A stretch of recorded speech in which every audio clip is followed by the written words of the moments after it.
Jadi dia kata kamu ni tak layak belajar. Sebab tu aku tak jawab, aku tak cerita kamu ilmu ni.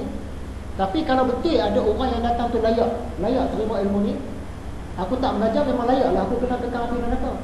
Sekarang ni aku tak mengajar kamu, aku tak akan kena kekal api neraka. Sebab kamu tak layak terima ilmu ni. Itulah maksud dia. Satu orang ulama sufi, orang biasa, orang pun bukan kata orang baik kan, orang nakal-nakal ni datang kepada ulama ni nak belajar ilmu yang tinggi-tinggi, nak belajar ilmu kesufian. Ulama dia kata nak belajar boleh, nak jadi ahli sufi kamu kena pakai pakaian yang buruk-buruk, kena conteng muka, lepas tu pergi jumpa orang, minta orang suruh orang penampar. Dapat berapa orang baru belajar dengan ahli. Nak belajar ilmu ni ilmu tinggi. Kamu pakai baju buruk, conteng muka, pergi jumpa orang, tolong tampar saya sekali sedah. Jumpa orang, tolong tampar saya sedah. Dah cukup berapa orang baru datang jumpa. Tak boleh saya kan. Takkan saya nak pakai macam tu kan. Nak pakai baju yang kotak-kotak, nak conteng muka, nak suruh orang penampar, nak suruh orang sedah. Tak boleh. Kalau tak boleh tak usah belajar. Sebenarnya Tok Guru Sufi ni dia tahu dah orang ni memang tak boleh belajar. Dengan segala kejahatan yang dia buat memang tak boleh pergi, dah tahu dah. Jadi dia nak cakap kamu tak layak belajar. Sekali dia kecil hati pula. Kita nak belajar boleh, tapi syarat dia tinggi. Apa syarat dia? Syarat dia kena pakai gini-gini, suruh orang penampar. Tak boleh dah saya. Tak boleh kerja lah. Esok kamu dah sanggup dah yang tu baru datang, okey.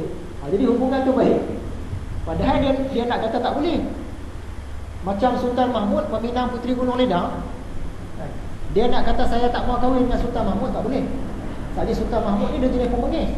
Dia hantar tentera dia pergi serang Gunung Ledang, jadi dia kata nak kahwin. Saya pun suka. Jadi syarat-syarat dia begini: 7 dulang hati nyamuk, 7 tempayan air mata anak darah menangis, 7 dulang hati kuman, jambatan emas dari Melaka ke Gunung Ledang, darah putra mahkota semangkuk. Sebenarnya dia nak kata aku tak mau kahwin dengan kamu. Tapi saat dia dapat orang marah, dia bagi syarat-syarat yang tinggi. Bila sampai kepada Sultan Mahmud, dia dengar 7 dulang hati kuman, boleh. 7 tempayan air mata anak darah, boleh. Jambatan emas dari Melaka ke Gunung Ledang, boleh. Darah anak dia 1 mangkuk. Dia tak sampai hati. Nak ambil darah semangkuk tu silap-silap mati tak ada kan. Darah semangkuk dia tak boleh. Tak boleh tak jadi kahwin. Selesai. Itulah bila kita meminang anak orang, tiba-tiba dia letak anggaran dia baca yang tinggi kan, kita faham lah. Biasa dia dengar orang sebelum ni minta rasa 10,000 je. Bila kita pergi 15. 15 maksud dia tak mau lah tu. Dia nak cakap tak mau tu, dia segan dengan kita. Dia kata ikut harga pasaran rasa 15,000 lah. 15,000 kita. Lepas kami balik bincang pun lah. Balik sampai 15, dia tak mau lah tu bang. Dia tak 15 tu. Kita kena faham lah. Jadi kita pun tak jadilah. Kami rasa tak mampu lah kot 15, tak apalah, tak ada jodoh, tak ada rezeki. Cara dia tu. Okey, muka surat terakhir. Berfirman Allah Ta'ala, surah An-Nisa ayat 5, janganlah kamu berikan kepada orang-orang yang belum mengerti, yang masih jahil, harta-harta mereka yang kamu dijadikan Tuhan pemeliharanya. Ini dia nak kiaskan dengan ilmu. Contoh anak-anak yatim. Anak yatim ni tak cukup umur lagi, harta dia banyak. Pak saudara dia tolong jaga. Jangan masa budak tu 12-13 tahun bagilah. Ini harta bapak kamu tinggal dalam bank ada 300,000. Belanja. Dia tak boleh, tak cukup umur tak boleh bagi. Sebab dia tak layak. Kalau dapat kat dia memang habis sekejap. Dia tak reti nak membelanjakan. Bila dia cukup umur baru kita bagi. Ni bapak kamu tinggal RM300,000. Ni harta kamu. Baru boleh bagi. Ilmu pun sama. Kita tengok orang tu dia tak layak terima, kita tak boleh bagi ilmu yang tinggi. Bila esok dia dah layak, dah ada perubahan dia dah layak dah, baru kita bagi. Gitu. Berkata seorang penyair, apakah saya hamburkan mutiara di hadapan penggembala domba, lalu jadilah dia tersimpan dalam gudang penternak haiwan. Kita mutiara, kalau dia bagikan kepada orang yang jaga kambing, mutiara tadi orang tu dia bodoh-bodoh, dia tak tahu nak guna, alamat dia mutiara tu simpan. Macam kitab kungfu tadi lah. Dia nak cerita kitab kungfu, siapa belajar ilmu ni memang mahir berlawan, tapi dia pergi bagi kepada pelukis, bagi kepada penari. Pelukis dengan penari ni dia tak minat berlawan, alamat dia kitab tadi tersimpan je lah, siapa pun tak dapat manfaat. Tapi kalau kitab peperangan ni tadi, dia bagi kepada orang yang silat, orang memang suka berlawan, bagus, kelakuan baik. Orang tu dia dapat kuasai ilmu pertempuran tertinggi, dia ajar pula orang lain, barulah ilmu tu berkembang. Jadi di sini ni mutiara dia bagi kepada penggembala domba, alamat dia tersimpanlah mutiara tu, tak berjalan. Mereka itu tidak tahu akan harga mutiara. Dari itu saya tak mahu menggantungkannya pada leher mereka. Jadi ulama ni ilmu yang tinggi-tinggi dia tak akan bagi pada anak murid yang rendah-rendah.